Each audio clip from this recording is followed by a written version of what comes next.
Nanterre de réemploi, c'est un groupe d'acteurs, d'actrices et de structures qui développent des activités décarbonées sur le territoire nantais. Ça permet d'avoir une démarche de préservation des ressources qui est aujourd'hui nécessaire. C'est un engagement politique de la part de Nantes Métropole pour promouvoir la seconde main sur le territoire. C'est avant tout un écosystème de personnes et d'acteurs engagés, à la fois des entreprises, des associations et des acteurs politiques qui ont vraiment un objectif commun qui est d'accélérer cette économie circulaire qui est absolument nécessaire aujourd'hui en vue des enjeux actuels au niveau vraiment global. C'est l'opportunité d'accéder à un réseau de partenaires nous permettant de développer des filières inédites sur des matières complexes comme le carbone. C'est un enjeu majeur pour le groupe Airbus dans les années qui viennent. C'est rassembler l'ensemble des acteurs engagés qui œuvrent de manière durable pour le réemploi, la réutilisation et l'upcycling. C'est un soutien indispensable à la création de notre filière de revalorisation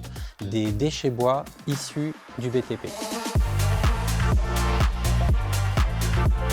Le réemploi, ça marchera si nos activités sont soutenues et mises en avant par tout un tas d'acteurs et d'actrices. Il faut que les collectivités, les grands groupes utilisent et consomment nos solutions nouvelles, puisque c'est en faisant du volume qu'on fera changer les choses. Ça marchera si on améliore la communication et la visibilité des acteurs du réemploi, et ça fonctionnera uniquement si on arrive à convaincre les particuliers qu'en achetant un produit de seconde main, on arrive à avoir un appareil moins cher et tout aussi fiable que le neuf. Ça marchera si ça devient une nouvelle norme, si ça devient vraiment le nouveau mode de consommation et de production que les gens ont envie de consommer et que ce ne soit plus une contrainte, mais réellement une vraie envie par rapport à des produits qui sont de qualité, qui sont séduisants et qui donnent envie d'acheter, d'utiliser et de montrer au quotidien. Ça marchera si on arrive à sortir du marché d'opportunités pour se diriger vers un marché industriel avec des partenaires solides,